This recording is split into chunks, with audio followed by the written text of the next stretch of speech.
আসসালামু আলাইকুম রহমতুল্লাহ। প্রিভিয়ার্স আমরা আপনাদেরকে চমৎকার একটা জিনিস দেখাবো। সেই জিনিসটা হচ্ছে যে কিভাবে আপনি আপনার মাথা ব্যথা দূর করবেন। মাথা ব্যথা কেন হয়? মাথা ব্যথা হয় বিভিন্ন টেনশনেবল কারণে, চিন্তার কারণে, অতিরিক্ত গরমের কারণে, ক্ষুধা লাগলে যদি আপনি অনেকক্ষণ খাওয়া দাওয়া না করেন তাহলে মাথা ব্যথা আসতে পারে। এনিওয়ে, যে কোনো কারণে আপনার মাথা ব্যথা আসুক না কেন, আমরা সেই মাথা ব্যথাটা কিভাবে সারাবো সেটার জন্য আমরা আপনাদের শো করছি কয়েকটা আকুপ্রেশার পয়েন্ট। আমরা আমাদের এই ভাইটার পরিচয় জানবো। আপনার নাম কি? হাসান। হাসান। হাসান সাহেব কোথেকে আসছেন?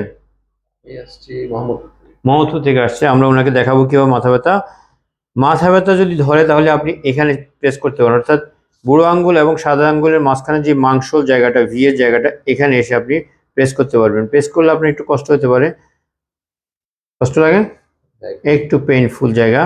এছাড়া আপনি করতে পারেন এই যে যে কোনো হাতের বুড়ো আঙ্গুলের কোনা যেখান থেকে নখ শুরু হয়েছে, নখের একটু পরে গিয়ে এরকম কোনো মুভিং জিনিস দিয়ে আপনি করতে পারেন, যেটা গোলাকার জিনিস হতে পারে, সেটা দিয়ে কলম হতে পারে, পেন্সিলের গোড়া হতে পারে। এভাবে করে আপনি আস্তে আস্তে স্টিমুলেট করে নেবেন।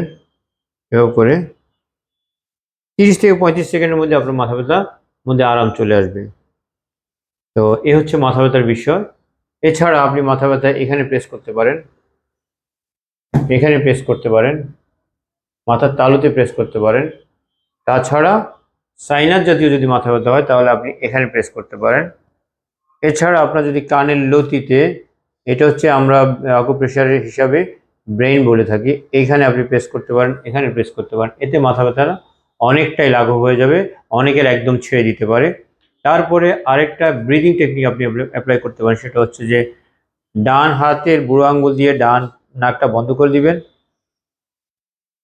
টান দিয়ে নিলেন, আবার বাম হাতের ডান হাতের মধ্যমা দিয়ে এটা বন্ধ করে দিয়ে ছাড়লেন, আবার ছাড়লেন, আবার নিলেন, ছাড়লেন, আবার নিলেন। এইভাবে করে আপনি আপনার হয়ে যাবে, মাথা ব্যথাটা সেরে যাবে ইনশাআল্লাহ।